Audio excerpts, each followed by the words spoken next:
It always seems impossible until it's done. That's a quote from Nelson Mandela.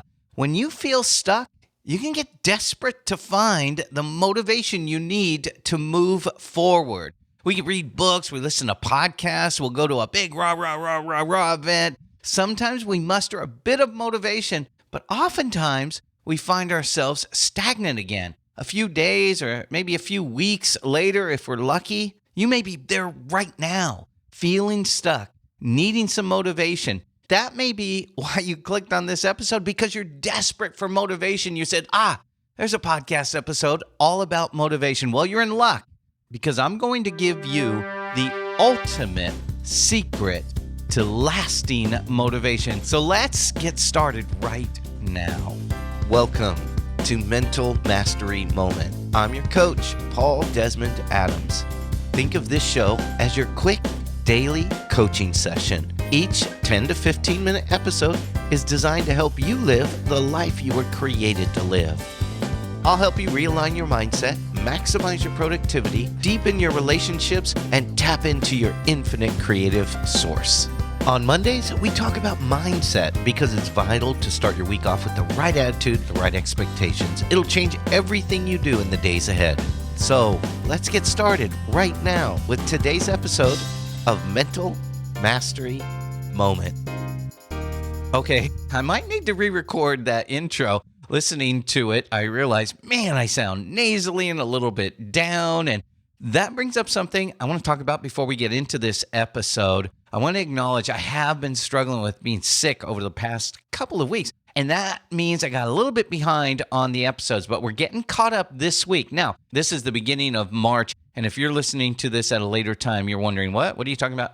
Just ignore this. It doesn't matter. But I did get a little bit behind on the episodes, but we're getting back on track this week. And we'll be back there as we start off next week. So my apologies, and I appreciate your patience with me.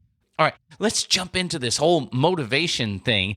There's really this concept that we need motivation in order to take action. I've been there, and this is how it's been for years, on and off, not consistently, but maybe that's the case for you. You're just like, man, I really want to write that book. I really want to launch that podcast. I really want to start my business. But you just don't have the motivation. You don't have enough motivation. You got a desire, you got a little bit of motivation, but it's just not enough for you to get going. You might go to a conference and you might get pumped up a little bit, but over time that wanes and you see that motivation decrease. I would read books looking for motivation. I would find podcasts and podcast episodes that promise to drive my motivation up. And yeah, sometimes it did and sometimes it didn't, but it just wasn't enough to sustain me. Oftentimes it was enough to get me over a hurdle, get me moving forward through a little bit of a challenge. And that's probably the case for you. Well, I'll tell you, the secret isn't a magic pill. We always tend to want a magic pill in so many areas. I want a magic pill that's going to help me lose weight, that's going to make me smarter, a magic pill that's going to help me get into shape, a magic pill that's going to give us energy.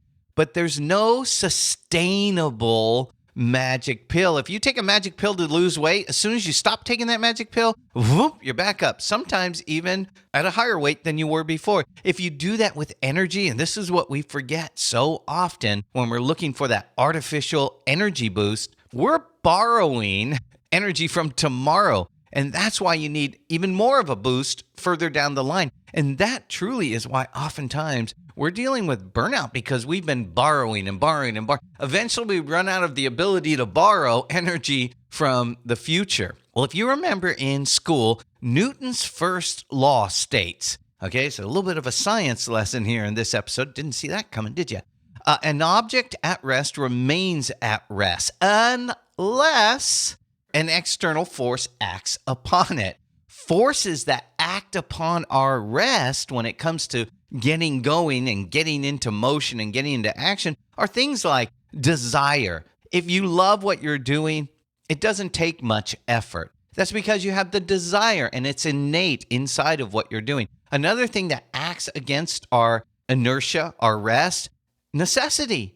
Oftentimes those are deadlines. Tax deadlines coming up. You don't want to do your taxes. You don't want to go through all that stuff and find all those papers, even if you have somebody do them for you. But that deadline's coming up, and then there's the threat of fines and penalties and interest. Another thing that acts against the inertia of rest is respect. And that comes down to being accepted by our tribe, which goes all the way back to our reptilian brain. It's all about survival. We know that if we have respect in our peer group, in our tribe, we will survive. That's not even something we oftentimes consciously think of. And so those are just 3 examples of things that can act against that desire to stay at rest. Desire, necessity, respect. And oftentimes that's when you hear these motivational speakers talk about increasing your dream. If the dream's big enough, the facts don't count, right? If my dream and my desire is big enough, I can overcome anything. And that is absolutely true. But sometimes, and I've heard football players talk about this, what happens when you win the Super Bowl as a football player? Well, if you're Tom Brady, you come back and you try to do it again and again and again and again and again and again and again. I don't know how many agains I did there, but it's probably not enough. But that's what happens to a lot of people when they really reach that big goal. So desire, necessity, respect, there's several others in there I'm sure you can think of that will push against that. But there's good news because Newton's law also says an object in motion remains in motion. That's a good thing, right? We want to remain motivated, keep going, unless an external force acts upon it. And those external forces that act upon our motivation are physical or mental fatigue. We just get tired. You can't just keep working all day and all night. Your body is going to become fatigued mentally and physically. Doubt is another thing that acts upon our motivation. You probably realize that when you leave at a big event and you're very motivated and then you start to put some work in and you hit some roadblocks, you start to doubt whether you can overcome those roadblocks. That's going to cause your motivation to wane a little bit. Frustration's another one. You really can run across things that you just can't solve. You can't figure this out. And I'm very frustrated, and that causes mental fatigue. But that frustration will act upon our motivation remaining in motion. Life itself can act upon it. I know there's things that go on in life all the time that can really act against you. And sometimes we look at other people and we don't realize that, you know what, they're dealing with stuff too. You thought it was just you who had junk, we'll call it, in life that was pushing against you, draining you of that motivation. But those are 3 examples. So that object, your motivation will remain at rest until some force acts against it, desire, necessity, respect. But then the good news is you will remain in motion until something acts against it. Physical fatigue, mental fatigue, doubt, frustration, life itself, several others. And those are things that you're not going to stop. It's just the way things are. It's like rolling a ball on the ground. There's going to be friction that's going to cause that ball to eventually slow down, assuming it's a level surface. Now, if you try to roll the ball uphill, that'll slow down even faster because it's got another thing besides friction. That's gravity pulling it back down. Now, gravity can work to that ball's benefit and keep it rolling if you roll it down a hill, and then that overcomes all that friction. So what do you do to get motivated and then sustain that motivation? Start small, but then build on it, snowball it. And this was a big epiphany for me a few years ago.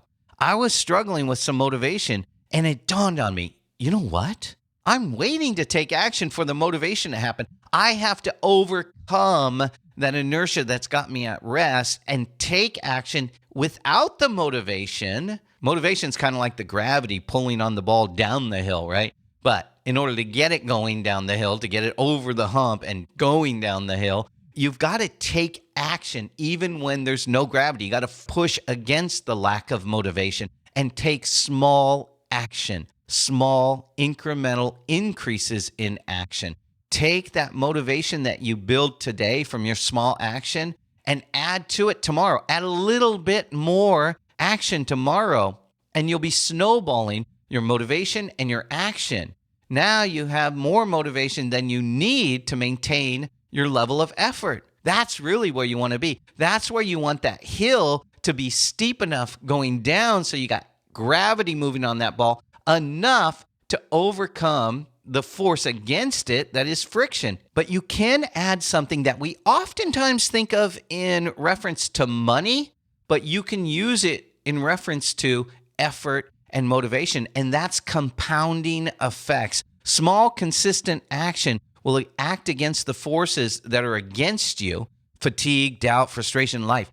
I want to give you an example that will help you understand how that works. If you increase your effort each day by only 1%, you will see compounding results. So remember, you got to do the action before you have the motivation, but that action will give you motivation into the next day. But it does wane over time, so you got to at least put in the same amount of effort to sustain it. But if you increase it by just 1%, that's not much, probably not even measurable. It will take you 10 days to increase by 10%. Duh, that makes sense, right? A 1% increase per day takes 10 days to increase by 10%. But here's good news. It only takes you 9 days to see the next 10% increase because it compounds, because you're sustaining it and you're building on it a little bit more, 1% more, 1%. It's not very measurable in the beginning. It only takes you 8 more days to see the next 10% increase and only 7 more days to see the next 10% increase. It only took you 34 days at 1% increase per day to get to 40%. It didn't take you 40 days. Remember, it took you 10 days to get to 10%, but it only took you 34 days to get to 40%. But listen, here, it's even better. So 10 days of 1% increase in action to see a 10% increase, 34 days, not 40, to see a 40% increase in action, but only 26 more days to see the next 40% increase in action. It only took you 26 more days to double it to 80%. It's just small incremental increases in effort. But here's a really cool thing about this. That compounding effect on your effort also compounds on your results. So as your effort increases exponentially, your results increase on top of that exponentially. So an even higher exponential increase when it comes to your results. So be consistent in your effort and consistently work to increase your effort, but realize there is a limit. All of that resistance that's acting against you remains, that fatigue, the doubt, the frustration, life stuff. You can reduce those to some degree. Fatigue decreases with strength, just like you do at the gym, your physical strength. The more you go to the gym consistently and push yourself a little bit further every day, you can lift a little bit more. You can run a little faster. You can jump a little bit higher. Doubt changes as well, and you can work against that. Success is one of the very best antidotes for doubt.